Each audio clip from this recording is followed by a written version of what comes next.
Ողջույն, սիրելի հետևորդներ, ահա տեսեք ձեր համար ինչ թրենդային շքեղություն եմ բերել, որը պատրաստված է չրերով և ընդեղենով, շատ գեղեցիկ տեսք ունի, նաև շատ համեղ է։ Ուրեմն այստեղ ափսեի մեջ լցրել եմ, թե ինչեր եմ օգտագործելու, 4-5 ձևի թթու լավաշներ տեսակով, տարբեր մրգային, ընդհանուր 2-ից 3 թթու լավաշ է։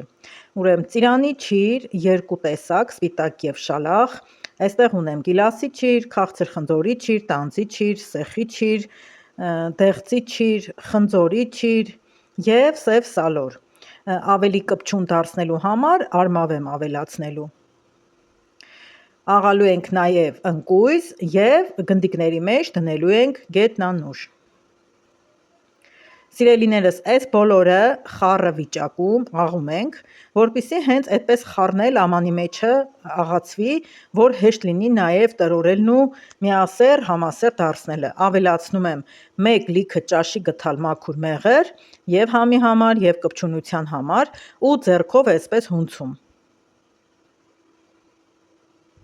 Այնքան ենք հունցում, մինչև ընկույզը, չրերի տեսակները լավ միախառնվեն։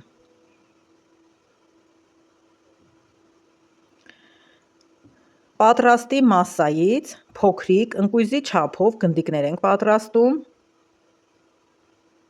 և այն, եթե ցանկություն ունեք կամ ժամանակ ունեք, կարող եք թողնել չորանալու։ Ես նույնիսկ չեմ չորացրել, որովհետև թաց չեն, իմաստ էլ չկա, չոր չրեղենից եմ պատրաստում։ Այսպես յուրաքանչյուրի մեջ կարող եք պնդուկ կամ գետնանուշ դնել, նորից պտտեցնել, հարթ գնդիկներ ստանալ։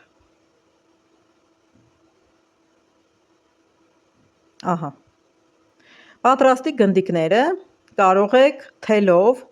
ասեղը մաքրում եք, թելով այսպես շարում եք, կարճ կտորներ են պետք, որպեսզի հենց այդ փոքրիկ գնդիկները կախեք վերջում չորանալու, երբ որ այդ շիլայի մեջ մտցնենք, շիլայից հետո այսպես կարողանանք կախենք, ընդամենը դա դրա համար է։ Մի փոքրիկ հուշում,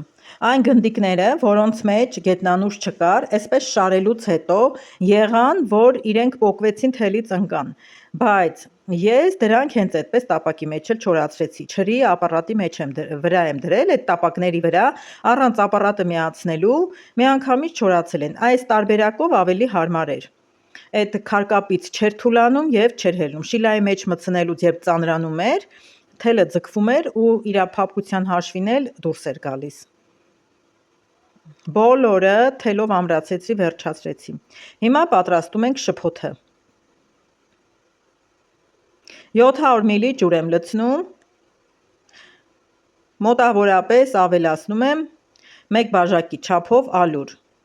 ավելացնում եմ մի քիչ ընկույզի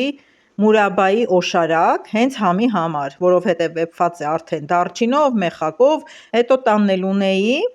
դրա համար դա ավելացրեցի, կարող եք խաղողի օշարակ ավելացնել, կարող եք նաև դոշաբ ավելացնել, այստեղ մի քիչ թարմը, համը ավելի տպավորիչ մուկ ստանալու համար ավելացրեցի դարչին և հատիկավոր և աղացած և մի քիչ տորթերի համար նախատեսված գունաներկ, լավ խառնելուց հետո, տաքանալուց հետո,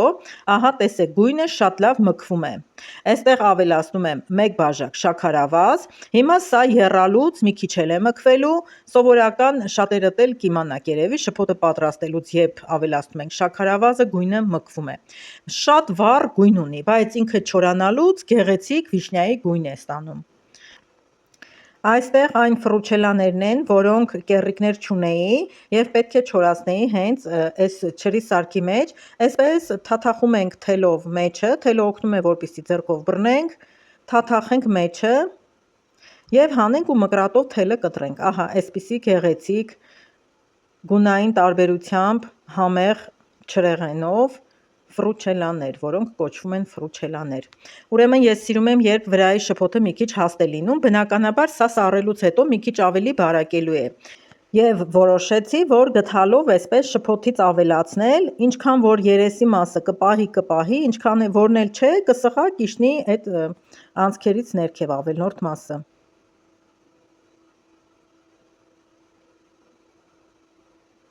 Ահա, սիրելիներս, տեսեք, 30 րոպե է, որ դրել եմ չորանալու, բայց հետաքրքիրն այն է, որ մի տեսակ ժելեան նման էր ստացվել, չգիտեմ թե ինչի հաշվին, անմիջապես ինքը սառել էր եւ նույնիսկ կարողացա ձեռքով վերցնել։ Դեռ գույնը չի փոխել, դեռ լավ չի չորացել, իրենք փափուկ են, բայց հնարավոր էր ձեռքով վերցնելը։ Հիմա այս յուղաթղթից թերթիկները իմ համար այնքան հարմար են, կդնեմ դրանց մեջ ափսեով ու կդնեմ պատուհանագոգին, հենց այդ թերթիկների մեջ էլ կչորանան։ Իրենք չորանալուց հետո գույնը փոխելու են, մի քիչ ավելի մքվելու են եւ գեղեցիկ վիշնյայի գույն են ստանալու։ Սիրելիներս, ես նման տեսանյութ արդեն կախած կեռիկներով չորանալով մրգային պատրաստած ունեմ։ Այս տեսանյութի ներքևում բաղադրատոմսերի բաժնում անպայման կներկայացնեմ։ Հղումը կդնեմ, դուք կդիտեք, այնտեղ հենց թարմը հյութը քամել եմ եւ այդ հյութով, մրգային հյութով ֆռուչելաները պատրաստել եմ։ Մի խոսքով, սիրելիներս, դուք էլ արեք, շատ համեղ է, շատ օգտակար է եւ սրանք արդեն չորանալուց հետո է։ Տեսեք ինչքան գեղեցիկ գույն են ստացել։ Այս գեղեցիկ ռոլերը եւ կոնֆետները նույնպես նույն բաղադրիչներով է պատրաստված։ Տեսանյութի հղումները կտեղադրեմ տեսանյութի ներքևում նկարագրության բաժնում։ Շնորհակալ եմ, որ դիտեցիք այս տեսանյութը։